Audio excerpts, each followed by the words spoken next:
2 Chronicles chapter 14.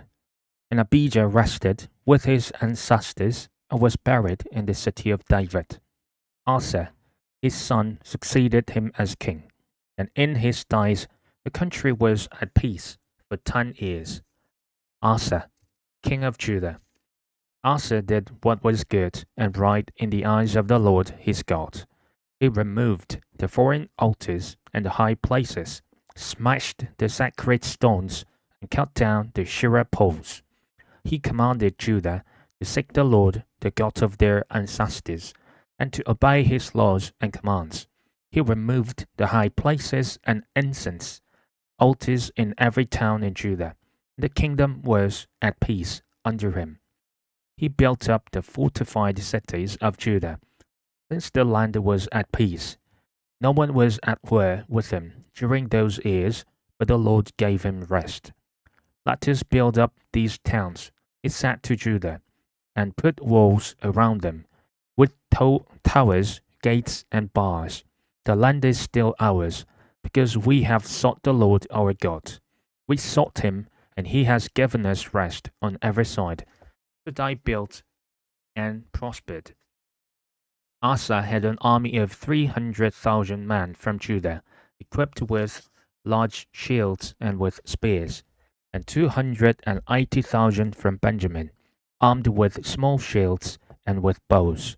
All these were brave fighting men. Zerah the Cushite marched out against them with an army of thousands upon thousands, and 300 chariots, and came as far as Maresha.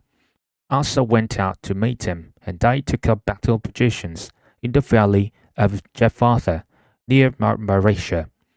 Then Asa called to the Lord his God, and said, Lord, there is no one like you to help the powerless against the mighty. Help us, Lord our God, for we rely on you, and in your name we have come against this vast army. Lord, you are our God. Do not let mere mortals prevail against you. The Lord struck down the Cushites before Asa and Judah. The Cushites fled, and Asa and his army pursued them as far as Gerar. Such as a great number of Cushites fell that they could not recover. They were crushed before the Lord and his forces. The men of Judah carried off a large amount of plunder. They destroyed all the villages around Gerar, for the terror of the Lord had fallen on them. They looted all these villages, since there was much plunder there. They also attacked the camps of the herders, and carried off droves of sheep and goats and camels. Then they returned to Jerusalem. 2 Chronicles chapter 15. Asa's reform. The Spirit of God came on Azariah, son of Oded. He went out to meet Asa and said to him, Listen to me, Asa and all Judah and Benjamin. The Lord is with you when you are with him. If you seek him, he will be found by you, but if you forsake him, he will forsake you. For a long time Israel was without the true God, without a priest to teach, and without the law. But in their distress they turned to the Lord, the God of Israel, and sought him, and he was found by them. In those days it was not safe to travel about, for all the inhabitants of the lands were in great turmoil. One nation was being crushed by another, and one city by another, because God was troubling them with every kind of distress. But as for you, be strong and do not give up, for your works will be rewarded. When Asa heard these words, and the prophecy of Azariah, son of Oded, the prophet, he took courage. He removed the detestable idols from the whole land of Judah and Benjamin, and from the towns he had captured in the hills of Ephraim. He repaired the altar of the Lord that was in front of the portico of the Lord's temple. Then he assembled all Judah and Benjamin, and the people from Ephraim, Manasseh, and Simeon, who had settled among them, for large numbers had come over to him from Israel when they saw that the Lord his God was with him. They assembled at Jerusalem in the 3rd month of the 15th year of Asa's reign. At that time, they sacrificed to the Lord 700 head of cattle and 7,000 sheep and goats from the plunder they had brought back. They entered into a covenant to seek the Lord, the God of their ancestors, with all their heart and soul. All who would not seek the Lord, the God of Israel, were to be put to death, whether small or great, man or woman. They took an oath to the Lord with loud acclamation, with shouting, and with trumpets and horns.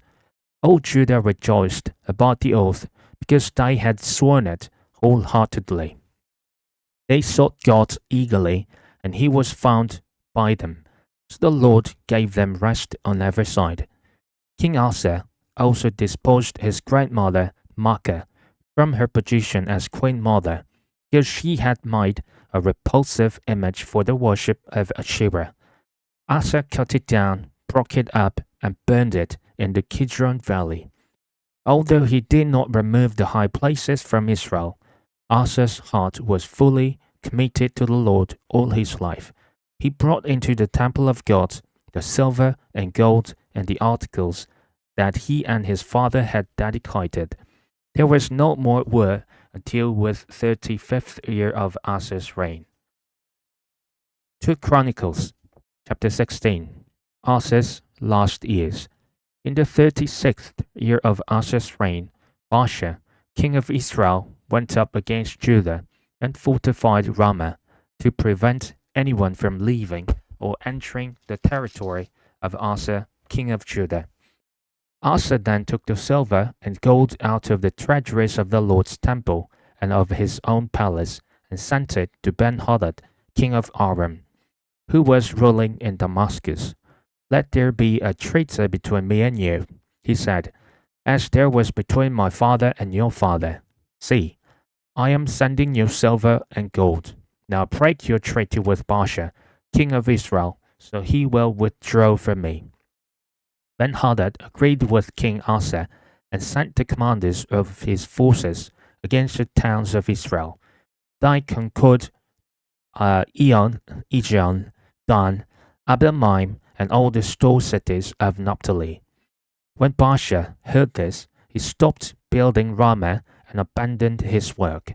Then King Asa brought all the men of Judah, and they carried away from Ramah the stones and timber Baasha had been using. With them he built up Geba and Mizpah. All the time Hanani the seer came to Asa, king of Judah, and said to him, because you relied on the king of Aram and not on the Lord your God, the army of the king of Aram has escaped from your hand. Were not the Cushites and Libyans a mighty army, with great numbers of chariots and horsemen? Yet when you relied on the Lord, he delivered them into your hand. For the eyes of the Lord range throughout the earth to strengthen those whose hearts are fully committed to him. You have done a foolish thing, and from now on you will be at war. Asa was angry with the seer because of this. He was so enraged that he put him in prison. At the same time, Asa brutally oppressed some of the people. The events of Asa's reign, from beginning to end, are written in the book of the kings of Judah and Israel. In the 39th year of his reign, Asa was afflicted with a disease in his feet. Though his disease was severe, even in his illness, he did not seek help from the Lord, but only from the physicians. Then in the 41st year of his reign, Asa died and rested with his ancestors. They buried him in the tomb, and they cut out for himself in the city of David. They laid him on a bier covered with spices and various blended perfumes, and they made a huge fire in his honor.